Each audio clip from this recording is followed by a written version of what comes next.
இந்திய ஜனநாயகம் என்பது ஒவ்வொரு இந்தியருடைய கடமை. இது ஒரு கூட்டு முயற்சி. கிட்டத்தட்ட 1.5 பில்லியன், அதாவது 150 கோடி மக்களுடைய கூட்டு முயற்சி தான் இந்திய ஜனநாயகம். அதனுடைய வெற்றியும் தோல்வியும் எல்லாருக்குமே ஈக்குவல் ரெஸ்பான்சிபிலிட்டி இருக்குது. எல்லாருக்குமே சம அளவில் அது பொறுப்பு இருக்குது. நம்ம என்ன நினச்சிக்கிறோம், 5 வருஷத்துக்கு ஒருக்கா ஓட்டு போட்டால் நம்ம கடமை முடிஞ்சுதுன்னு நினச்சிக்கிறோம். Which is not true. அதனால தான் என்ன ஆகுதுன்னா, ஒரு குரூப் ஆஃப் மக்கள் அவங்களுக்கு வேண்டியதை செஞ்சுக்கிறாங்க. எல்லா இடத்துலையும் மிஷின் வைக்க வேண்டிய இடத்துல மிஷின் வச்சு, அவங்களுக்கு வேண்டிய ரிசல்ட்டை வர வச்சு,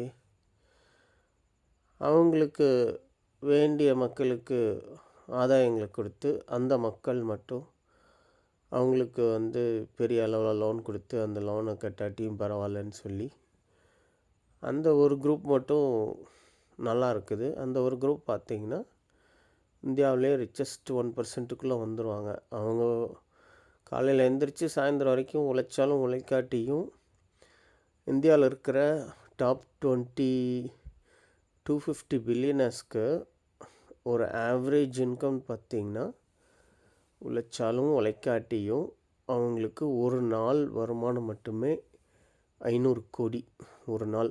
அதாவது ஒரு ஆவரேஜாக தான் சொல்கிறேன். அதாவது டாப் 25 பில்லியனர்ஸ் கோடீஸ்வரர்களுடைய ஆவரேஜ் இன்கம் ஒரு நாளுக்கு சராசரி இன்கம் 500 கோடி. இதே நம்ம ஒரு சராசரி இந்தியன் பார்த்திங்கன்னா ஒரு நாளோட ஆவரேஜ் இன்கம் 500 ரூபா வர்றதே கஷ்டமாக இருக்குது எல்லாருக்கும். ஸோ இந்த அளவுக்கு அந்த வெல்த் இனீக்வாலிட்டி அப்படிங்கிறது இந்தியாவில் ரொம்ப அதிகமாக இருக்குது. அது அதுக்கு ஒரு காரணம் சமூக கட்டமைப்பு, ஜாதி அடிப்படையில் சமூக கட்டமைப்பு ஏற்படுத்தினால. Social structure is based on casteism. அதனால் நம்ம இதெல்லாம் இம்ப்ரூவ் பண்ணாமல் நம்ம மாத வருமானம் இம்ப்ரூவ் ஆகாது, நம்ம ஜிடிபி பெர் கேபிட்டா இம்ப்ரூவ் ஆகாது. இதெல்லாம் இம்ப்ரூவ் பண்ணாமல் நம்ம இன்ஃப்ளேஷனை கட்டுப்படுத்த முடியாது, விலைவாசி உயர்வை கட்டுப்படுத்த முடியாது. ஸோ இந்தியன் டெமோக்ரஸி டெமோக்ரஸி இண்டெக்ஸ்னு ஒன்று இருக்குது. உலகத்துலேயே டாப் 10 டெமோக்ரஸி, டாப் 25 டெமோக்ரஸி, அதில் இந்தியா கிடையாது இப்போது. ஏன்னா நம்ம ஃப்ளாட் டெமோக்ரஸியில் இருக்கோம்.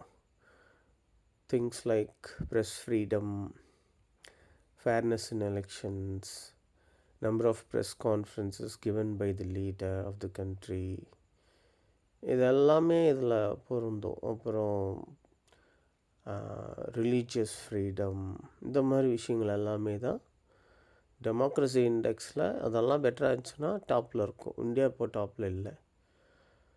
ஸோ இதெல்லாத்தையும் இம்ப்ரூவ் பண்ண வேண்டிய கடமை 150 கோடி இந்திய மக்களுக்கும் இருக்குது.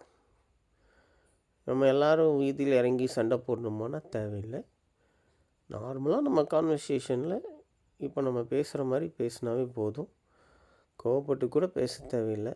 பொறுமையாக, நிதானமாக, உறுதியாக பேசினா போதும்.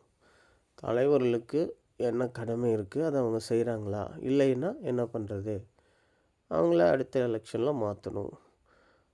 எல்லாரும் மாற்றி தான் ஓட்டு போடுறோம், ஆனால் வேறு ஆள் ஜெயிக்கிறாங்கன்னா என்ன அர்த்தம்?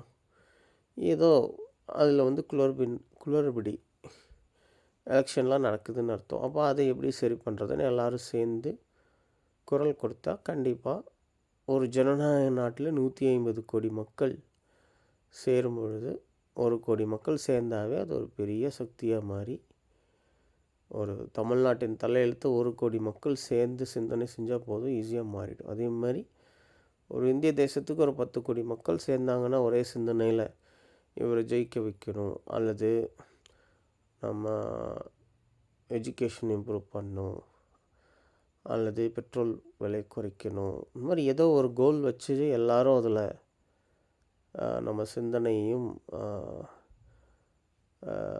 நம்மளுடைய செயலையும் அதுக்காக கொஞ்சம் ஒதுக்கணும் அப்படின்னா ஈஸியாக அந்த மாற்றம் ஏற்பட்டுவிடும்.